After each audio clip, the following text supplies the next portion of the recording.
My name is Rachel Hadzik and I'm assistant head teacher at the Dingle Primary School just outside Crewe in Cheshire. As I understand it, you're meant to be joining us on work experience shortly, but due to the COVID-19 outbreak, obviously that can't happen. So our school is a normal primary school, ages 4 to 11. Children join us in the early years foundation stage and they leave us in year 6 ready to go on to local high schools such as yours. The job role of a teacher is something that's very varied. You need to be ready for whatever life throws at you in the classroom each day. I currently teach in year 6, which is the last year of primary school, and due to the COVID-19 outbreak, obviously things have changed a bit at the moment, but usually at this time of year we'll be preparing for the SATs tests that children take at the end of primary school. Throughout the school we'd also be preparing for things like our phonics screening check in year 1, our early years foundation stage end of year data there, our year 2 would be taking their end of key stage 1 SATs, and year 4s would have been taking their multiplication checks. This year all of that's been cancelled, but normally at this time of year after Easter we come back and be preparing for those end of year assessments.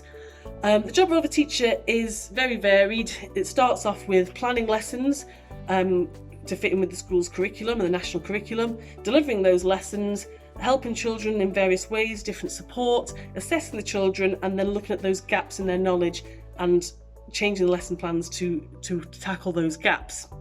I became a teacher around 10 years ago, and since then I've worked at 2 different primary schools as well as teaching abroad on voluntary programmes. I currently have the role of assistant head teacher here at the Dingle, and my role is that I am in charge of the curriculum throughout the school, which we're currently developing at the moment. In terms of your work experience, if you've been here, I'm sure you could have watched lots of lessons. You could have seen how the skills that the children learn in those lessons progress through the 7 years that the children are in primary school, from the basics of learning phonics, all the letters and sounds in reception into year 1 and the basic number work, all the way through to year 6 where the work is preparing the children for their next step in key stage 3 and beyond.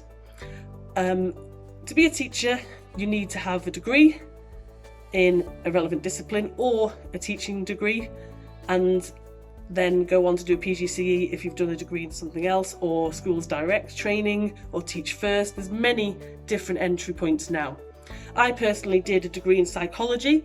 I then took a year out where I taught in Cambodia on a voluntary programme for 3 months, travelled around. I then came back to the UK and did a PGCE in primary education, and have taught in the UK since then. Hopefully as you go through high school you'll be able to make those choices yourself of what entry route is best for you, and like I said, there's many varied routes now with a lot of on-the-job training in schools preferred to perhaps university based for PGCEs nowadays. In the end, the life of a primary school teacher is a great time. The kids are great, the days are varied, no 2 days are the same, and it's a very, very rewarding job.